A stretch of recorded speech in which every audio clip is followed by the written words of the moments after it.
Welcome back, everybody, to the XBA March Madness edition. We have the South region of our March Madness between Gonzaga, LSU, Oklahoma Temple, Kansas State, Syracuse, South Carolina, and Virginia. We got some custom prospects that we're going to show you guys in tonight's episode.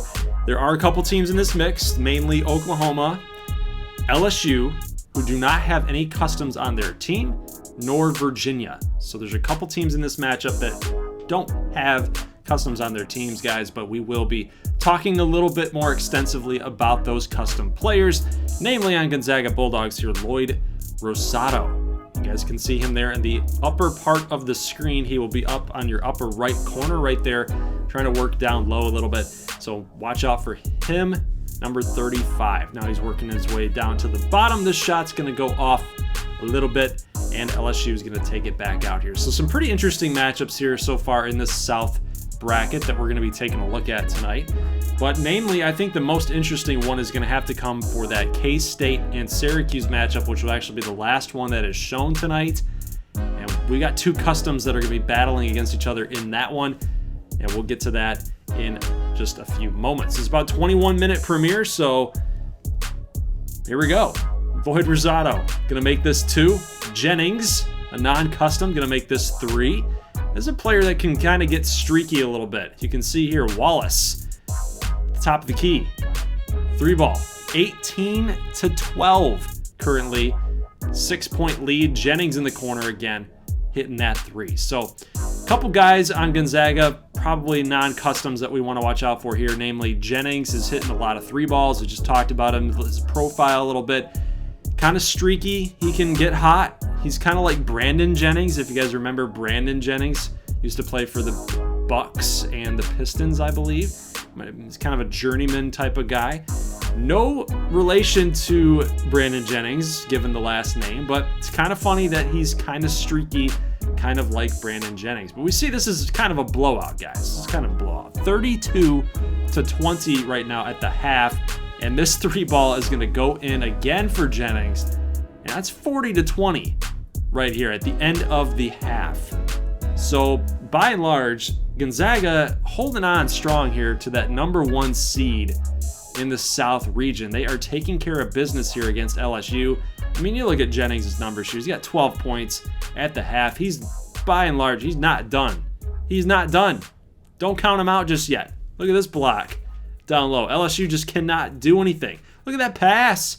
But Rosato elects, instead of trying to go in strong to the basket and get a nice lay-in, get some 2 points for his resume here, he likes to go to the outside for his teammate, and it doesn't result in any points. Instead, that decision results in points for LSU. You saw his numbers right there.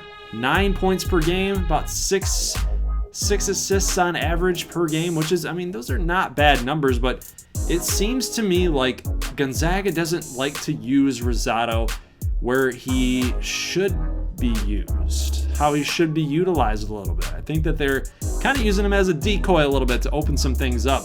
But Gonzaga going to get this win, 68-57. So they are advancing. They are moving on. You can even see the point totals for Rosato. Only took 4 shots compared to Wallace's 8 and Jennings 11. Double digits in shots for Jennings. He was hot. They rode the hot hand.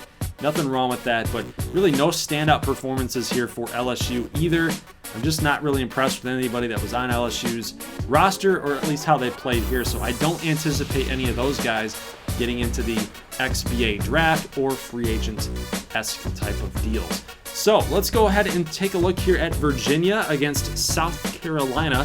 We have one custom prospect to watch out for, and his name is Javonnie Coaxum. He is actually right here by the free throw circle. He's got that little ponytail in the back. You guys can see him right there. Number 24. He's actually going to drive out against the big man right there, and then with the little lay-in, the little finger roll, that's going to go in for Gio. We're going to call him Gio. You can call him Giovanni. I'm going to call him Gio here, but he is a good player for South Carolina. You want to know another good player? Non-custom guy, point guard, Sean Leonard. You guys want to watch out for him going forward. Here's Coaxum moving in, going in hard. I like that. I like that tenacity, that tenaciousness, the ferocity, the no fear to go in strong to the basket. See, a 3-point attempt here is going to be good for South Carolina. Now it's 32-23. Here's Gio, and he looked like he probably could have taken the shot, taken the J. He's going to drive instead, and look at him here again. Look at the dribble moves. Getting right up on that big man, making him look silly. I like Gio here. He might be a nice little late round type of pick for a team that's already in the playoffs. Maybe he might impress the further that we go on into this tourney. But hey, who knows? It's kind of like the proving grounds, in my opinion, especially for XBA and scouting profiles, especially with you guys doing a lot of the scouting too, because I know you have your vested interests in your own teams that you're rooting for. So when you watch these customs and even non-customs, start thinking about who you might want to see in your favorite team's uniform, because we will get you guys involved in the draft when that occurs. More to come, more information on that, but as for right now, South Carolina beating up on the Cavaliers 68-55. I do realize that Virginia was the national champions last year in real life. However, in this alternate universe, Virginia, apparently that they still have that brand. They play good defense. The offense kind of stutters every now and then, but they do get upset here in the first round by South Carolina. 68-55. Javonnie had himself a good game. Knight, probably the better player on Virginia across the board. Mason has his moments, but for the most part, it's usually Knight that usually performs. Let's go ahead and take a look at Temple against Oklahoma. Two maroon and white teams. Definitely not easy on the eyes, guys, but you know what's easy on the eyes? Marcus Bryant's numbers this season. 23.8 points per game and averaging a little over 11 rebounds per game and 60% from the field for shooting. This guy's a beast. But the one thing we don't really know are what those rebounds are all about. Is it offensive rebounds or is it defensive rebounds? Maybe it's both. But I think just from watching the film here, guys, you will notice this. He does have to work on his defensive positioning a little bit. He might get a lot of rebounds, but he does get beat a little bit too much for my liking. So win or lose for Temple, I think that he's got to get better at the positioning. And there's a perfect example of things that he needs to do down low, or what I would like him to do down low. Now, offensively, he does things like that. He gets in the perfect position for his teammates in order to make a heck of a play, especially against Hall, Oklahoma's best player on the court. So that's going to be a matchup we got to watch out for in this tournament matchup to get to the Sweet 16. So 15-12 Oklahoma right now. Marcus Bryant is out of the game, and we see the effects of that, right? Look at Marcus Bryant's out of the game effect. Hall gets his own rebound 3 times and still is able to get it in.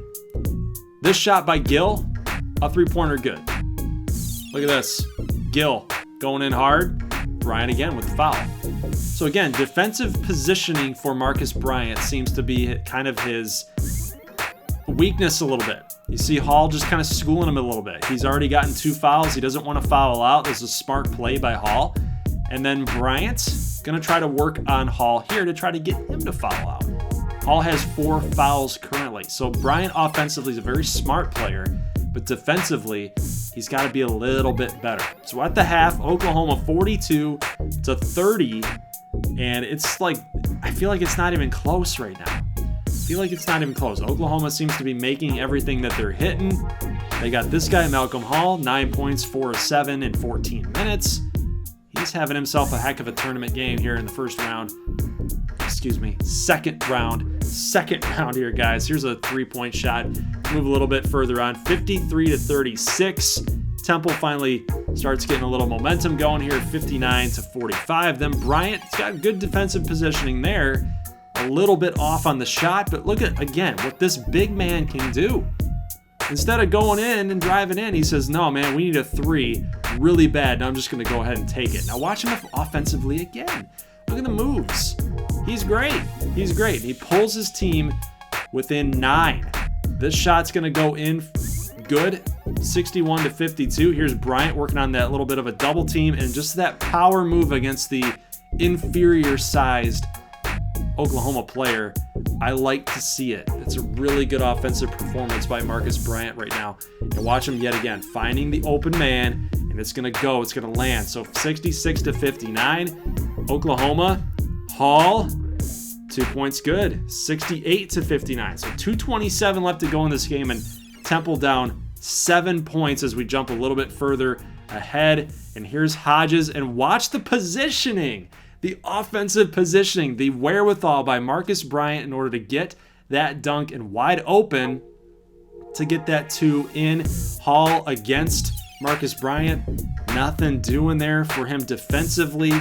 Offensively, again, Bryant comes through, and then this green happens. 72-65. Here's Oklahoma trying to stop Bryant, and Bryant misses when he needed it most. It's a 7-point game, and it's going the other way. 44 seconds to go for Oklahoma. This is huge for the custom prospect team, Temple. They need Bryant to come through. He's nowhere to be found in that play. A foul is given out to Oklahoma. 73-65, only up now by 8. What a great pass to Irving in the corner. He got it.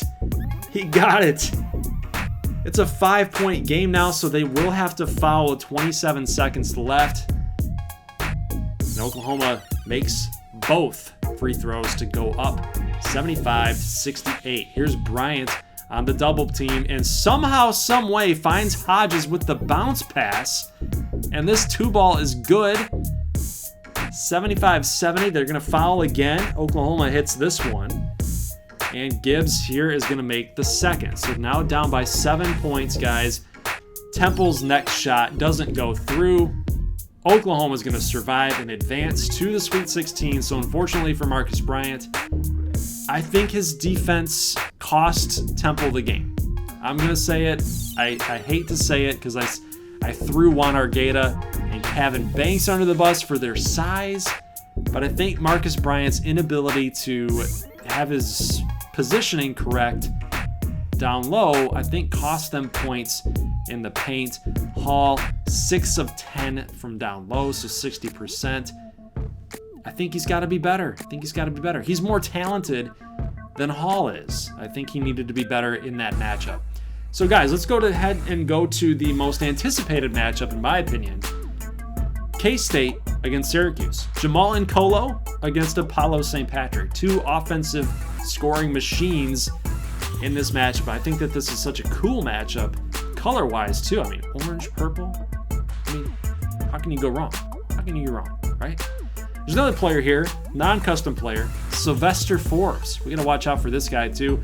The thing about this Syracuse team is they can score in a multitude different ways. They got guys with size that can get down low and score. They've got Apollo St. Patrick who can literally hit everything. I mean, you guys just saw him there against the double team. He's a shooting guard that's not afraid to get down low and back people down. He's not just a mid-range jump shot type of guy, a jump shot first type of guy. He can get down low and get in the scrum. I like Apollo St. Patrick. You guys can see him there too. I mean, he's just making plays, getting his own rebound, never quitting. The hustle is just amazing. And then after this block, it's going the other way. Apollo St. Patrick is free to the lane. And wow, Apollo St. Patrick against Nkolo. He outran Jamaal Nkolo. And Nkolo with the foul. He says, you know what? We got to get those 3 points back. So I'm just going to hit it. K-State currently down 3, 11-8. And they're getting a little cold, in my opinion. And just watch Apollo St. Patrick. I mean, he found the open spot in that defense and said, I'm just going to run right through it and cut right through to the basket and make this 2. I mean, this Syracuse offense, like I mentioned, they can score in a bevy of ways, a multitude of ways. It's pretty hard to stop. So if you're Kansas State, you got to kind of go tit for tat with them. You got to go 1-for-1 with them. And watch Apollo St. Patrick. The moves that he's got to the basket are just crazy, crazy good. And he still didn't give up. He's got that motor. He's got that hustle. He got his own rebound. But again, just could not follow through with it. He didn't make it. It's 24-22. End of the second quarter, pretty much. We've got 2 minutes left to go here. And Nkolo is trying to work himself up against Sylvester Forbes. That's going to be a miss for K-State. Syracuse going the other way. They miss. And then Nkolo, they get the ball back, and Nkolo says, I'm frustrated. I haven't been involved in this offense right here. So he slams it through, 26-22, and Apollo St. Patrick down low with the moves, getting it in. Again, he's down low here. I don't know how he makes that shot. I have no idea. His head's spinning all over the place. He has no idea where he's at. And somehow he makes the shot. It's 28-28. Syracuse tied it right before the half, thanks to Apollo St. Patrick. He's got 15 points. He has made up 15 points of the 28, so nearly half. Well, actually, a little over half. 15 of 30 would be exactly half. 15 of 28. I don't even know what to say anymore about St. Patrick. He's playing on another planet. He might be even playing on the moon. Apollo. Get it? Ha! Ha ha. Yeah, that was a really dad joke there, Gold. But we got a 42-36 game. Syracuse. At the top of the key here. Getting a little play running here. No Apollo St. Patrick on the court right now. We got Lowry. And I don't see Nkolo either. Nkolo's actually not on the floor currently. So we got the backups going for both teams. Kansas State. That's a nice play. Gets them back in this basketball game here. 42-38. Jenkins gets this 2 in. Kind of off bounds. Kind of like a St. Patrick type of score. It's still a 4-point game here. Jenkins driving, and he just flips it to the basket. Like, dude, how do you make that? How do you make that? So they will hit it. It's now 49-45. We're jumping a little bit quicker now. Here's Hart down low. Nothing doing. Whitney with the steal. And now St. Patrick says, you know what? I'm just going to go straight to the basket again. Somehow knows just how much touch he needs to have for his shots to get that in. And Nkolo with the nice little fadeaway jump shot. Here is in the corner. Pass down low to Hart. And make it in. So it's now a 2-point game, 3-point game as Syracuse did get fouled, so they had to get to the line. So they did make one of those free throws. A nice pass here to Nkolo. He's driving to the basket now at a 1-point game. 52-51. Syracuse extends that lead up to 54-51. And Irving in the corner gets a 3. Blackman for K-State misses.